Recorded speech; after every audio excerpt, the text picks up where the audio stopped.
اللهم إليك أشكو ضعف قوتي وقلة حيلتي وهواني على الناس يا أرحم الراحمين. أنت رب المستضعفين وأنت ربي. إلى من تكلني؟ إلى بعيد يتجهمني أم إلى عدو ملكته أمري؟ إن لم يكن بك غضب علي فلا أبالي، غير أن عافيتك هي أوسع لي. أعوذ بنور وجهك الذي أشرقت له الظلمات وصلح عليه أمر الدنيا والآخرة أن يحل علي غضبك أو ينزل بي سخطك. لك العتبى حتى ترضى، ولا حول ولا قوة إلا بك. اللهم اجعل لي من كل ما أهمني وكربني من أمر دنياي وأمر آخرتي فرجا ومخرجا، وارزقني من حيث لا أحتسب، واغفر لي ذنبي وثبت رجائي، واقطعه عمن سواك حتى لا أرجو أحدا غيرك.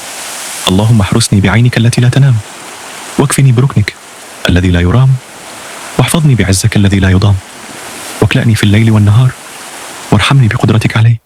أنت ثقتي ورجائي، يا ذا المعروف الذي لا ينقضي أبدا، ويا ذا الجلال الذي لا يبلى أبدا، ويا ذا النور الذي لا يطفأ سرمدا. أسألك أن تكفيني شر كل ذي شر، وأسألك فرجا قريبا وصبرا جميلا، وأسألك العافية من كل بلية. اللهم بك أدفع ما أنا فيه، وأعوذ بك من شره يا أرحم الراحمين. ولا حول ولا قوة إلا بالله العلي العظيم. اللهم إنك تعلم سري وعلانيتي فاقبل معذرتي، وتعلم حاجتي فاعطني سؤالي، وتعلم ما في نفسي فاغفر لي ذنوبي.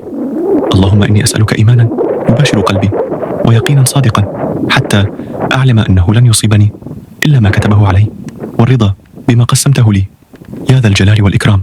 اللهم إني أعوذ بك من جهد البلاء ودرك الشقاء وسوء القضاء وشماتة الأعداء.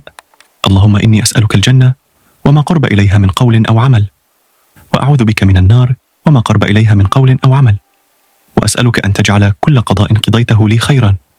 اللهم إني أسألك من خير ما سألك عبدك ونبيك، وأعوذ بك من شر ما عاذ به عبدك ونبيك. ربي لا تكلني إلى أحد، ولا تحوجني إلى أحد، وغنني عن كل أحد، يا من إليه المستند وعليه المعتمد، وهو الواحد الفرد الصمد، لا شريك له ولا ولد. تساءل صديق متابع: لماذا لم يستجب دعائي مع أني دعوت باسم الله الأعظم؟ ندعو لشعب فلسطين فلا يستجاب لنا، لماذا؟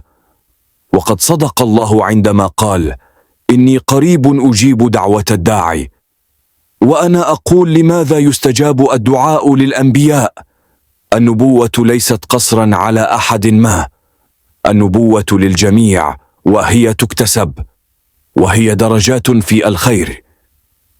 البشر خير وشر، فيجب أن تقتل الشر فيك، وهذا هو الهدف من رسالة الله لخلقه.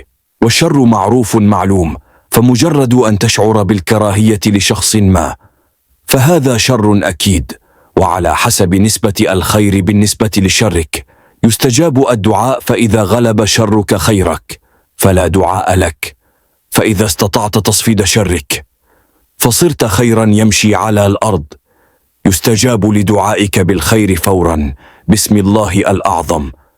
فصاحب الخير المطلق نبي الله.